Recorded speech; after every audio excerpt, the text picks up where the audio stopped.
Artigo 195 da Constituição. Aí, se a gente permanecer no artigo 195, nos seus parágrafos, lá do artigo 195 da Constituição Federal, a gente vai encontrar as regras constitucionais acerca do custeio, ok? A gente vai encontrar as regras constitucionais acerca do custeio. Pessoal, existem 7 regras com interesse para a prova. É uma revisão, vou fazer bem rápido. Bem, primeira regra constitucional é assim: certidão negativa de débito, ou seja, empresas em débito para com a Seguridade Social. Observem que as empresas, elas devem financiar a Seguridade. Haverá contribuição sobre faturamento, haverá contribuição sobre lucro, haverá sobre folha, tudo massa, e caso elas não paguem aquilo que é devido, elas estão em débito para com a Seguridade. Então, portanto, elas não poderão contratar com o poder público nem obter benefícios fiscais ou creditícios, porque será exigida dessas empresas a certidão negativa de débito. Quando a empresa quiser contratar com o poder público, vai ser exigido certidão negativa de débito. Então, olha só, a empresa em débito com a Seguridade Social não poderá contratar. Não poderá contratar com o poder público.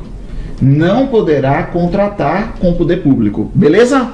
Segunda regra de interesse para a prova: novas fontes para financiamento, ou seja, é possível criar novas contribuições sociais? Sim, é possível. Mas, Ítalo, o artigo 195 já estabelece uma forma enorme, né? Uma gama enorme de formas de financiamento da Seguridade. E ainda assim poderão ser criadas novas contribuições sociais? Sim, poderão ser criadas novas contribuições. Isso diz respeito à competência residual da União para criar novos impostos e contribuições sociais, desde que essa nova contribuição social seja criada através de lei complementar. Legal. Qual é a terceira regra constitucional acerca do custeio, pessoal? Diz respeito ao princípio da não surpresa. Ora, é fácil, não é? A empresa deve recolher 20% sobre folha. Mas vem uma lei e diz assim: não, vai ser 30%. Vai ser 30%. Beleza, não pode pegar a empresa assim de surpresa. Então existe o princípio da não surpresa para proteger o contribuinte. Esse princípio da não surpresa é de exatos 90 dias da data da publicação da lei que criou nova contribuição ou que majorou, modificou contribuição social existente, mas o Supremo diz que é majoração. Então o princípio aqui é da anterioridade mitigada, nonagesimal, ok? Beleza. Qual é a quarta regra constitucional acerca do custeio? É de que existem empresas que são isentas. As empresas, regra geral, vão contribuir sobre faturamento, lucro e folha. Legal, não é? Sobre faturamento, lucro e folha, mas haverá empresas isentas. E elas são isentas por quê? Porque são entidades beneficentes de assistência social e elas observam requisitos estabelecidos em lei. Requisitos em lei. Legal. Qual é a quinta? São 7, eu falei 7, não é? Qual é a quinta regra constitucional acerca do custeio? Diz respeito à forma de contribuir de um determinado trabalhador. A gente vai ver logo na sequência, revisar segurados, mas existem ali os segurados especiais, que são aqueles, olha, pequenos produtores rurais, não é? Pequeníssimos produtores rurais que trabalham em 4 módulos fiscais e um pedaço de terra de no máximo 4 módulos fiscais. É o pescador artesanal, artesanal, o seringueiro, o extrativista vegetal. Ou seja, esse é um tipo de trabalhador, o enquadramento dele é como segurado especial, e ele é especial justamente porque a forma de contribuir dele é diferente das dos demais trabalhadores. A forma de contribuir dele é com alíquotas vezes a receita bruta da comercialização da sua produção. Enquanto para os demais trabalhadores, olha só, regra geral, para os demais trabalhadores a forma de contribuir é com alíquotas vezes o quê? Vezes a sua remuneração, que a gente vai logo entender na sequência, que remuneração é salário de contribuição. Pessoal, esse quadro aqui ele é muito rico, hein? Cai em prova. Segurado especial, que é um pequeno produtor rural, que é um pescador artesanal, que é um seringueiro, que é um extrativista vegetal. Essa galera é especial porque contribui de forma diferente, com percentuais vezes a receita bruta da comercialização da sua produção, enquanto os demais trabalhadores eles têm uma forma diferente de contribuir. Na verdade, quem tem a forma diferente é o segurado especial. Os demais trabalhadores eles contribuem sobre salário de contribuição, que nada mais é do que a remuneração do trabalhador. Beleza? Vamos lá na sexta regra constitucional. A sexta regra constitucional diz assim, não é? Que nenhum benefício poderá ser criado, nenhum benefício da Seguridade Social, vou botar, nenhum benefício, olha só, isso é importantíssimo, cai em prova, nenhum benefício, olha só, da Seguridade Social poderá ser criado, majorado ou estendido. Esse estendido aí, vou dar um tempo para você copiar, é com S, estendido, beleza? Nenhum benefício da Seguridade Social poderá ser criado, majorado ou estendido sem a sua fonte de custeio total. A doutrina chama isso como o princípio da contrapartida. Princípio da contrapartida. Cai em prova essa bagaça. E bora ver a sétima regra constitucional com interesse para a prova, diz respeito à famosa regra do tênis. Que onda é essa, Ítalo? É a famosa regra do tênis. Deixa eu ver se eu pego aqui uma imagem aqui importante. Que tênis é esse, né, Ítalo? Que tênis é esse? É esse aí? É um Conga? Não, que miséria é essa? Sempre me recusei de usar um tênis desse, tá bom? Então, é a famosa regra do tênis, não é? Então, o tênis é esse aqui, Ítalo? É a famosa regra do tênis. Um quichute? Não. Que miséria é essa? Também nunca usei. Vamos lá. É a famosa regra do tênis. É a do Bamba. É desse aqui? Não. Não é nenhum desses tênis aqui, não é? Não é o... Esse é o mais feio de todos, o Conga, não é? Todo mundo aí usou em época de escola, não é verdade? Que chute, o Macharal que ia jogar bola pensando que estava com a chuteira. E o Bamba era o mais razoável. Mas observem que o bicho é todo troncho, não é? Bem, a famosa regra do tênis, pessoal. Essa regra do tênis aqui diz respeito, olha só, a poder haver diferenciação, olha que interessante, olha, poderá haver diferenciação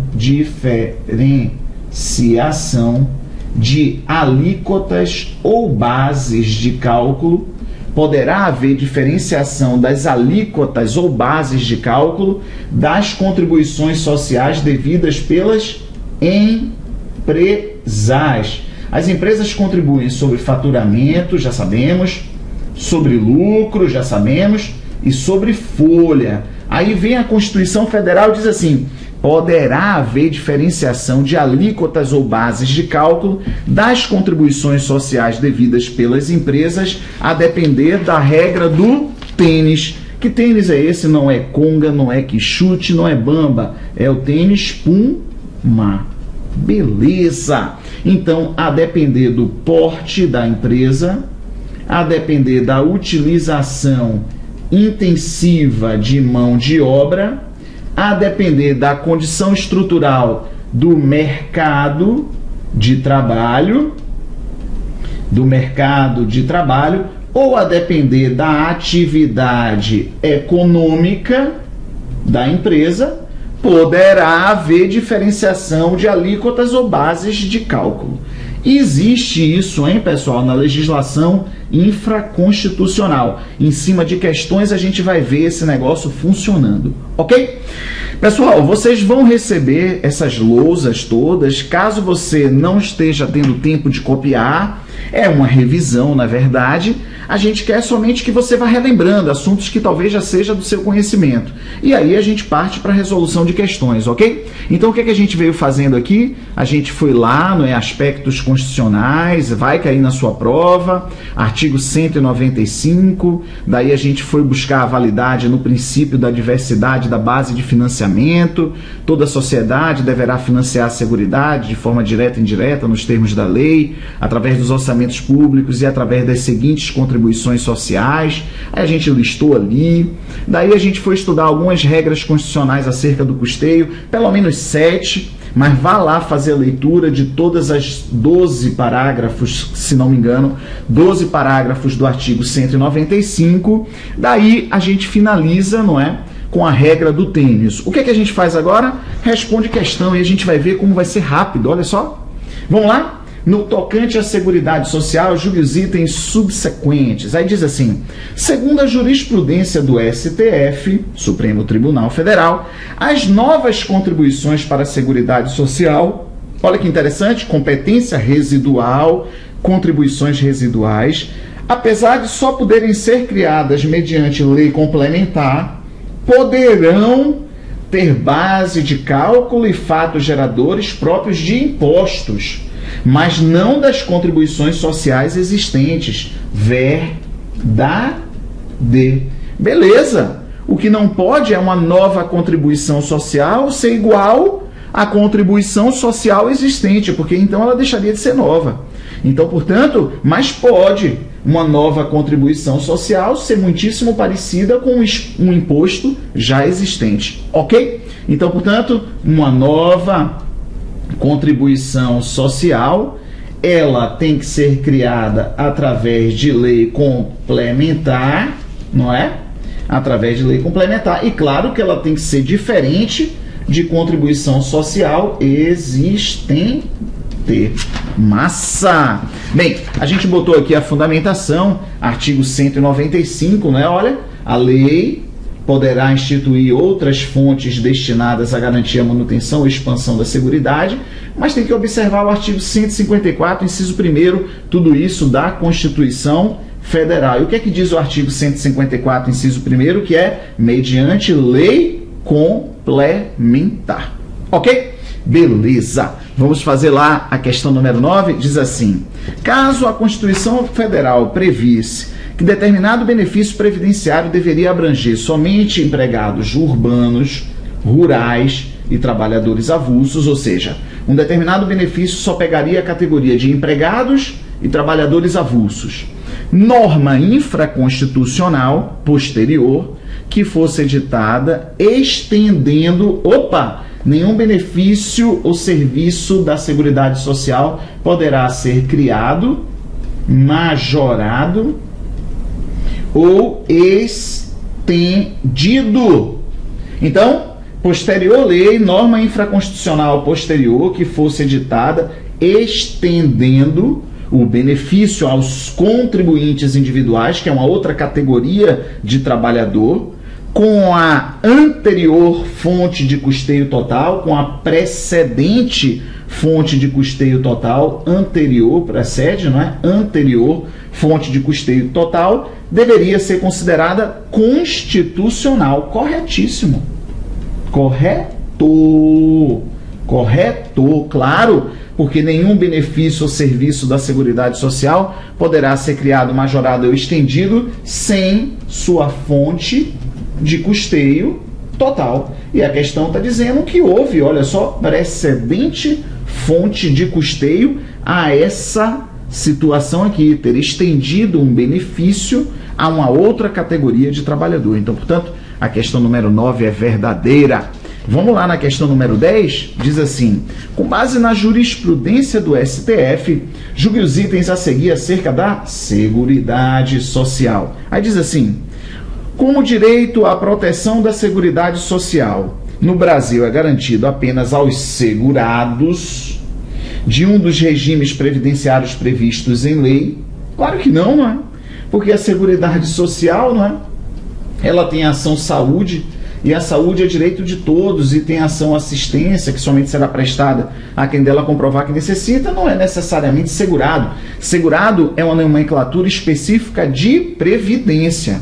Então diz lá: como o direito à proteção da Seguridade Social no Brasil é garantido apenas aos segurados do regime previdenciários previstos em lei, o indivíduo que não contribui para nenhum desses regimes não faz jus à referida proteção. Claro que falsa, não é?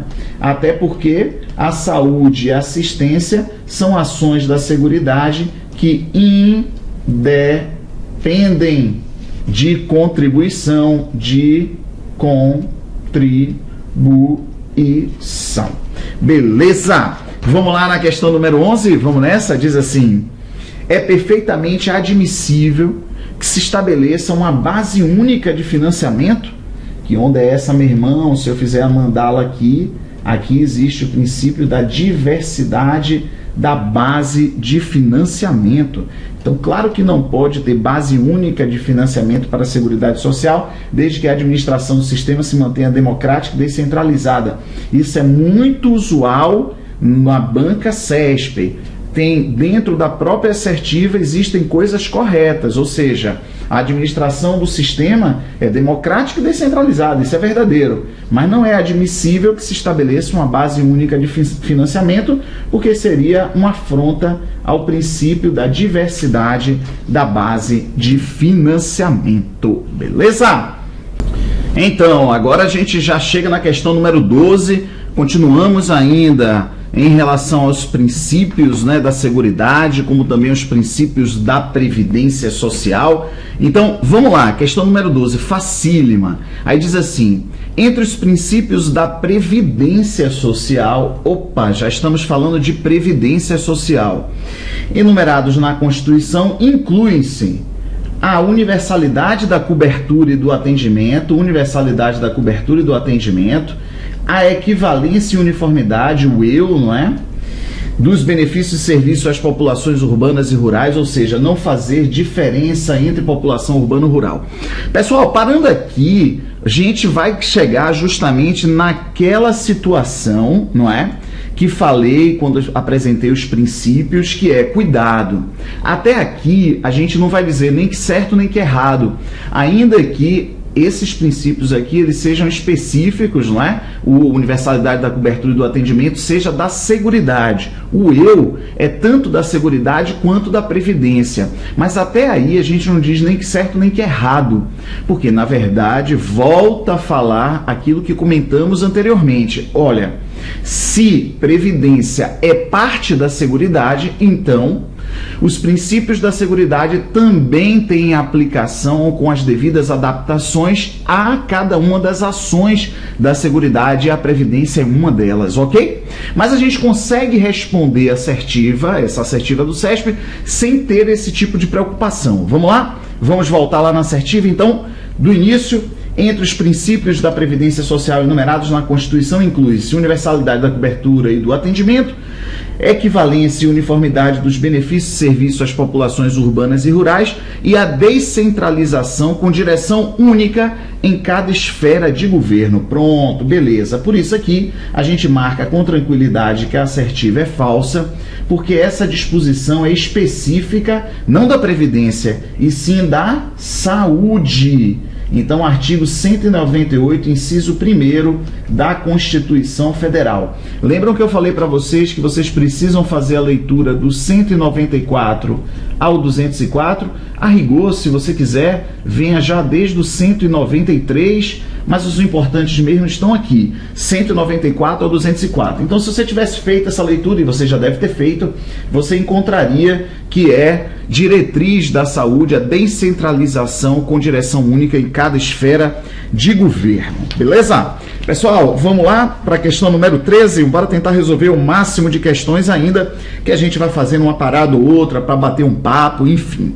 Bem, essa questão número 13, pessoal, vai falar da contagem recíproca do tempo de contribuição, ou seja, contagem recíproca entre os regimes de previdência. Isso muitíssimo interessa para a sua vida particular. Eu tenho certeza que tem gente que está assistindo isso em sala de aula ou até mesmo ali no online, enfim, o curso disponibilizou tanto em sala de aula quanto no online, no site do curso. O fato é que eu sei que tem gente que está assistindo aí e que tem uma certa preocupação no ar da seguinte situação, que foi a mesma minha preocupação. Eu, antes de ser servidor ocupante de cargo efetivo, isso já tem aí pelo menos uns 19 anos, né? Tem uns quase 20 anos que sou servidor ocupante de cargo efetivo, eu tenho uma carreira, não é? Como servidor. Eu antes trabalhei na iniciativa privada. E a gente já sabe, os trabalhadores da iniciativa privada, eles são filiados obrigatoriamente ao regime geral de previdência. Mas quando eu comecei a passar em concurso, eu fui passando para entes que tinham regime próprio de previdência. Então, portanto, eu saí do regime geral para regime próprio de previdência. Então, eu passei na Prefeitura de Salvador, mas não tomei posse. Depois eu passei no Tribunal de Contas do Estado da Bahia, que tem regime próprio para os servidores ocupantes de cargo efetivo. E depois eu passei para a fiscalização da Previdência, auditor fiscal da Previdência, e a União tem regime próprio de previdência. Então, vem cá, como é que faz? Se eu trabalhei pelo menos uns 3 anos e pouco na iniciativa privada, vinculada ao regime geral, mas agora eu passei para regime próprio. Os regimes de previdência se compensarão financeiramente, ou seja, eu averbei aqueles 3 anos e trouxe para o regime próprio. Quando eu comecei no regime próprio, eu já comecei com 3 anos de tempo de contribuição. Essa questão número 13, trata disso e depois a gente bota exatamente qual é a fundamentação, que é o artigo 201, parágrafo 9º da Constituição. Dei uma pescada aqui. Parágrafo 9º da Constituição Federal. Beleza? Então vamos nessa? Olha só, se liga. No que se refere aos regimes previdenciários, julgue o próximo item. O tempo de contribuição para o regime geral de previdência social na qualidade de trabalhador rural pode ser aproveitado para a obtenção de aposentadoria no serviço público no regime próprio de previdência. O tempo de contribuição no regime geral, tanto na atividade rural quanto na urbana, poderão ser aproveitados para aposentadoria no regime próprio de previdência. Nessa hipótese, os regimes de previdência social se compensarão financeiramente segundo critérios estabelecidos em lei. Isso é verdade.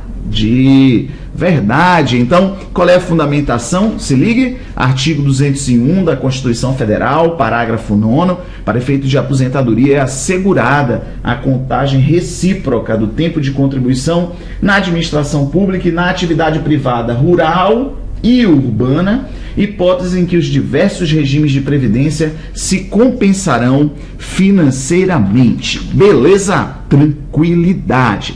Vamos lá na questão 14, diz assim: de acordo com a jurisprudência do STF, a contribuição nova para o financiamento da Seguridade Social criada por lei complementar, beleza? A contribuição aqui social é uma nova, foi criada por lei complementar, pode ter a mesma base de cálculo de imposto existente. Se não me engano, a gente fez uma questão, não é? Então, beleza, claro que verdadeiro, assertiva, ela é verdadeira, ou seja, a nova contribuição social, observem que se repete questão em prova, a nova contribuição social não pode ter base de cálculo e alíquotas de contribuição social existentes, ok? Porque assim ela deixaria de ser nova.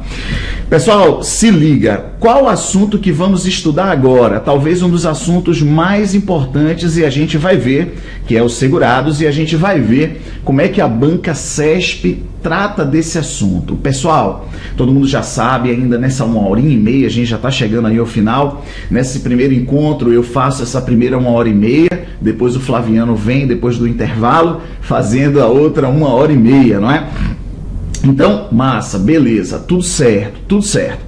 Esse assunto segurados, a gente discutiu nessa primeira 1h30 de que a Previdência, ela protege os trabalhadores, não é verdade? E a filiação, ela é obrigatória, não é dado ao trabalhador a opção de não participar, ainda que ele não saiba, ainda que ele não queira. Ou seja, para ilustrar essa situação de uma forma bem rápida e bacana, pense num taxista. O taxista, quando ele vai rodar, ele pega o carro, o primeiro dia dele de trabalho, ele senta ali e começa a rodar na praça e começa a oferir renda. A partir daquele instante, ainda que ele não queira, ainda que ele não saiba, ele é filiado obrigatório do regime geral de previdência. E depois tem uma consequência em relação a isso, que é, meu irmão, você é filiado agora ao regime geral, você é filiado, mas você deverá contribuir mensalmente, porque o regime tem caráter contributivo. O que é que na prática ocorre? Que aquele taxista, ele é filiado, mas ele não tem a preocupação de fazer os seus devidos recolhimentos. Eventualmente isso acontece. Então ele não tem a proteção completa. Ele é filiado, mas não haverá proteção para ele, porque ele não está efetivamente contribuindo. Então, toda essa conversa é para a gente relembrar que o regime geral de previdência protege os trabalhadores, não é?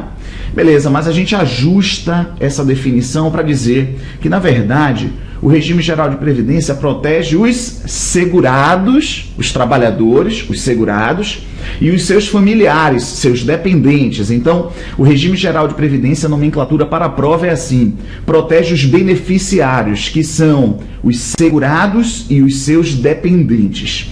Tanto um assunto quanto o outro, pessoal, vai ser cobrado em prova. Não tem a menor dúvida. Então são assuntos muitíssimos importantes que você precisa ser conhecedor. Então, bora fazer uma revisão. A gente não vai conseguir fazer nessa aula a revisão, né? A gente vai tratar já no nosso segundo encontro, a gente começa a tratar do assunto segurados, ok? Os segurados, olha só, a gente vai tratar na próxima aula, os segurados do regime geral de previdência social.